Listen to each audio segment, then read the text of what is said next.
Hello guys, स्वागत है आपका सिटीजन सी चैनल पर। और आज आप देखने वाले हो 2022 में आई सर्वाइवल थ्रिलर फ्रॉस्ट का ब्रेकडाउन, जिसके डायरेक्टर हैं ब्रेंडन स्लेगर और ये सच्ची घटना पर बेस्ड है, ऐसा फिल्म में बताया है। कहानी ये है कि एक प्रेग्नेंट औरत अपनी कार में फंस जाती है बर्फीले तूफान के बीच में। और वीडियो एंड तक देखना, क्योंकि एंड में कुछ ऐसा होगा जो कोई सोच भी नहीं सकता।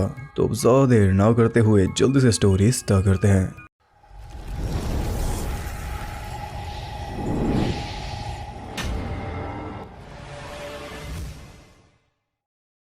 मूवी के स्टार्ट में हम देखते हैं एबी नाम की प्रेग्नेंट लेडी को, जो कि 5 साल बाद अपने फादर से मिलने जा रही है। और इसी वजह से वो काफी नर्वस भी है, क्योंकि वो नहीं जानती कि उसके डैड उसे प्रेग्नेंट देखकर कैसे रिएक्ट करेंगे। एक गैस स्टेशन से फ्यूल भरवा कर वो अपने डैड के घर पहुंची, जो कि आबादी से कोसों दूर था। और यहाँ पर हम रेडियो पे सुन पाते हैं कि जल्दी भारी तूफान आने वाला है, लेकिन बिना इस न्यूज पे ध्यान दिए एबी ने कार ऑफ कर दी। कार की आवाज सुनकर उसका फादर ग्रैंड घर से बाहर आया और एबी को देखकर वो सीधा उसके गले लग गया। एबी का बेबी बम देखकर वो हैरान जरूर हुआ, लेकिन उसने जताया नहीं।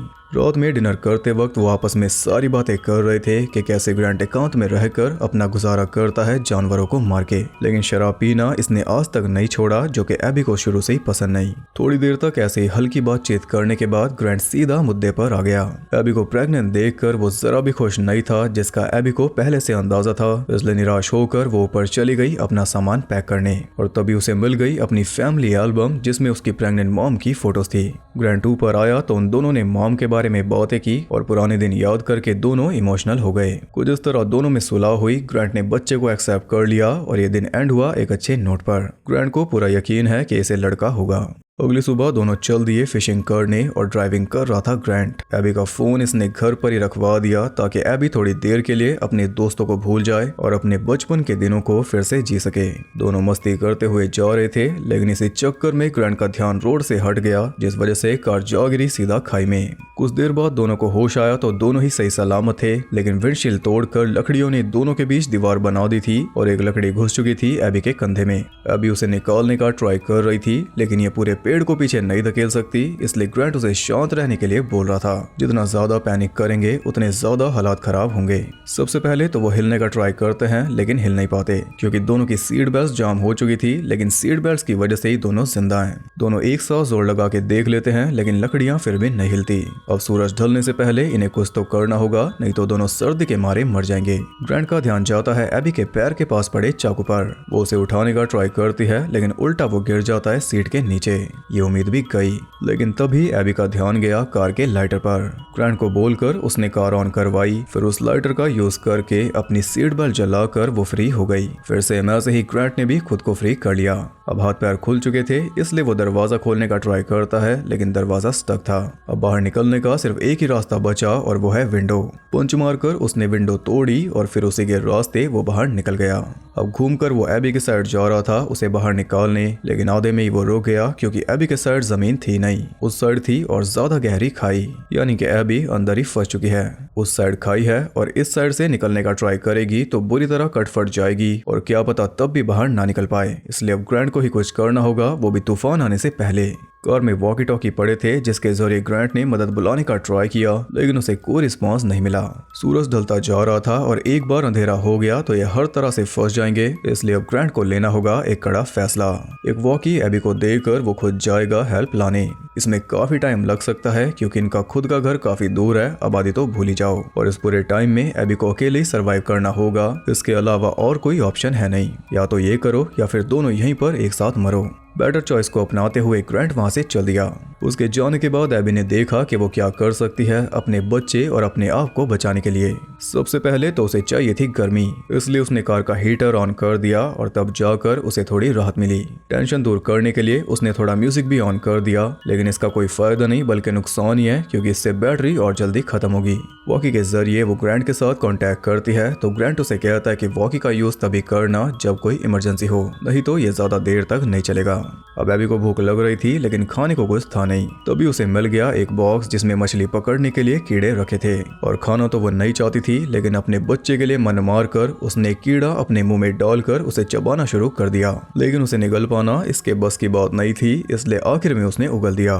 तभी उसके दर्द स्टार्ट हो गए जो उसकी जान निकाल रहे थे, लेकिन तभी अचानक उसे सुनाई दी भेड़िए की आवाज, जिसे सुनकर वो सारा दर्द भूल गई। अब उसे एहसास हुआ कि खतरा यहाँ पर और भी है। उधर ग्रैंड चल चल कर थक चुका था, इसलिए बैठकर वो थोड़ा आराम करने लगा। लेकिन वहीं पर एक कब्र को देखकर उसे चलते रहने की मोटिवेशन मिल गई और कुछ ही देर में तूफान भी स्टार्ट हो गया।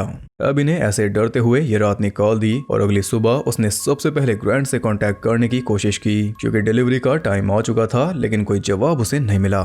जब दर्द उसकी बर्दाश्त से बाहर हो गया तो उसने पूरा जोर लगाकर अपने कंधे में फंसी लकड़ी को किसी तरह सरका कर बाहर निकाल दिया। अब वो फ्री हो चुकी थी, इसलिए सबसे पहले उसने विंडो से बाहर झांका तो उसके होश उड़ गए। लेकिन इसे चक्कर में विंडो का टूटा हुआ कांच उसके गले में घुस जाता, बस वो बच गई। अब वो एयरबैग का यूज करके विंडो से बाहर निकलने का ट्राई कर रही थी, लेकिन अफसोस एयरबैग ही खाई में गिर गया। भेड़िए चिल्ला रहे थे और तूफान भी स्टार्ट हो चुका था। इतनी परेशानी कम नहीं थी कि तभी उसका वाटर ब्रेक हो गया। वो जल्दी से अपने डैड से कांटेक्ट करती है, लेकिन डैड को उसकी आवाज साफ सुनाई नहीं देती और ये तो अब भी जंगल में ही भटक रहा है और इसकी खुद की हालत काफी खराब है। ऊपर से तूफान भी इसे झेलना होगा। डैड से कोई रिप्लाई ना मिलने पर एबी ने सबसे पहले फिशिंग वायर और कांटा उठाकर अपने कंधे पर हुए घाव को खुद ही सिलकर बंद किया। वो बेहोश होने के कगार पर थी, लेकिन किसी तरह उसने खुद को संभाले रखा। फिर उसे याद आया वो चाकू जिसे सीट के नीचे से उठाकर उसने लाइटर की हेल्प से गर्म किया, फिर अपने वुंड को उससे कॉटराइज कर लिया। लेकिन इतने में उसकी चीखें सुनकर भेड़िया उसके पास आ चुका था। एबी ने हॉर्न बजाकर उसे भगाने की कोशिश की, लेकिन इससे वो और ज्यादा भड़क गया। अब वो कार में घुसने का ट्राई कर रहा था, इसलिए एबी ने जल्दी से एक पेपर जलाकर उसे दूर भगा दिया और वो जिस तरह उसकी जान बची। इस तूफान को वो हीटर के सहारे काट रही थी, लेकिन जल्दी कार की बैटरी भी खत्म हो गई। ऐसे ही एक और दिन बीत गया और अब डिलीवरी का टाइम भी हो चुका था, इसलिए एबी ने चाकू से छोटी मोटी टहनियां काट कर बैक सीट तक जाने का रास्ता क्लियर किया, क्योंकि उसे जगह चाहिए थी। किसी तरह जोर लगाकर वो पीछे सीट पर गिर गई, लेकिन इसी जोर की वजह से कई सारे पिंस और कांटे उसकी बॉडी में घुस गए, जिन्हें निकालते हुए उसका कान भी फट गया। लेकिन रोने धोने का टाइम उसके पास था नहीं। फर्स्ट एड बॉक्स में उसे मिल गई पेन किलर्स, जिन्हें वो जल्दी से घटक गई। बॉक्स में एक वोडका की बोतल भी थी जो इसके काफी काम आएगी। उसे पीकर अब वो रेडी थी। उसने कई बार अपने डैड से कांटेक्ट करना चाहा, लेकिन कांटेक्ट हुआ नहीं। तब उसने खुद ही पुश करना स्टार्ट किया, लेकिन बीच में ही वो बेहोश हो गई। कुछ देर बाद होश आने पर उसने थोड़ी और वोडका पी और वो फिर से पुश करने में लग गई, जिससे आखिरकार बच्चा बाहर आ गया और वो थी एक लड़की। इसके डैड को यकीन था कि लड़का होगा, इसलिए खबर वो अपने डैड को दे रही थी, लेकिन डैड से कोई जवाब उसे नहीं मिलता, क्योंकि वो बेचारा तो कब का तूफान की चपेट में आकर मर गया। अपना प्रॉमिस वो फुलफिल नहीं कर पाया, लेकिन एबी को भी उम्मीद है कि वो आएगा। ये उम्मीद इतनी ज्यादा है कि ग्रैंट उससे बात भी कर रहा है और वो उसे सब कुछ बता रही है, जबकि असल में वो जिंदा है नहीं। इसका मतलब कि एबी का दिमागी संतुलन बिगड़ रहा है और धीरे धीरे हालात और ज्यादा बिगड़ेंगे, क्योंकि दिमाग ट्रिक्स खेलना शुरू करेगा। बच्ची को वो खुद से चिपका कर बैठी थी, लेकिन कुछ देर बाद वो नोटिस करती है कि बच्ची रो नहीं रही। जब उसने ध्यान दिया तो पाया कि बच्ची की सांसें नहीं चल रही, और ये देखकर तो उसकी दुनिया हिल गई। उसने हर एक पॉसिबल कोशिश की उसे वापस लाने की, लेकिन कोई तरकीब काम नहीं आई। वो बच्ची मर चुकी थी। इससे अभी के दिमाग पर और ज्यादा गहरा असर पड़ा और अब तो वो जरा भी सेंसेस में नहीं थी। अगले दिन उसे लगा कि डैड आते होंगे, इसलिए जिंदा रहना पड़ेगा और जिंदा रहने के लिए कुछ खाना होगा, तो एक प्रोटीन बार उठाकर वो खाने लगी। लेकिन ये आया कहां से? कहीं से भी नहीं, क्योंकि असल में ये खा रही है अपनी बच्ची को, और इस बात का इसे जरा भी अंदाजा नहीं। इसे तो ये लग रहा है कि इसकी बच्ची अब भी जिंदा है, जिसके लिए इसे खुद भी जिंदा रहना होगा। इसी सोच में वो अपनी बच्ची को कच्चा चबा गई, और ये बहुत ज्यादा इम्पैक्टफुल सीन है जिसकी उम्मीद किसी को नहीं थी। खैर कुछ देर बाद उसे हेलीकॉप्टर की आवाज आई, तो उसे लगा कि डैड आ गए। वो विंडो से झांक कर बड़ी उम्मीद के साथ ऊपर देख रही थी कि तभी पेड़ पे से एक आइस कोन गिरकर घुस गया सीधा उसकी आंख में, जिससे वो भी मर गई। कुछ इस तरह ये पूरी फैमिली खत्म हो गई और इसी के साथ ये मूवी भी। तो अगर एंडिंग को हम हटा दे तो पूरी मूवी एकदम प्लेन थी। सर्वाइवल एलिमेंट्स बहुत कम थे, जैसे कि पानी के लिए कुछ भी नहीं किया, ना ही गर्मी के लिए, और ना ही प्रेगनेंसी वाला एंगल अच्छे से यूज हुआ। मूवी पूरी तरह डिपेंड करती है एंड पर। एंड में जो दो चीजें हुई उसकी उम्मीद कोई भी नहीं कर सकता, क्योंकि स्टार्टिंग से मूवी बहुत सॉफ्ट जा रही थी। एंड में ऐसा कुछ करेगी ये सोच के बाहर था। एक के बाद एक दो तगड़े शॉक दिए, जिन्हें हजम कर पाना अब भी मुश्किल है। बस उसी शॉक वैल्यू पे मूवी टिकी है। अगर आप मूवी देखोगे तो आपको जरा भी थ्रिल फील नहीं होगा, क्योंकि मूवी में में कोई फील है ही नहीं। जो फील आनी थी वो सिर्फ इस वीडियो से ही आ सकती है, इसलिए मैं सलाह दूंगा कि मूवी मत देखना। वीडियो देख ली बस हो गया। बाकी ऐसी और वीडियोस की चैनल पर भरमार है, आप उन्हें चेक कर सकते हो और उन्हें देखकर आपको बेहतर आइडिया होगा कि स्टोरी को कैसे वेस्ट किया गया और जिस रियल घटना पर यह बेस्ड है उसके बारे में कोई जानकारी है नहीं। लेकिन इसका मतलब ये नहीं कि ऐसा कुछ हो नहीं सकता, ऐसी घटनाएं बहुत ज्यादा होती हैं।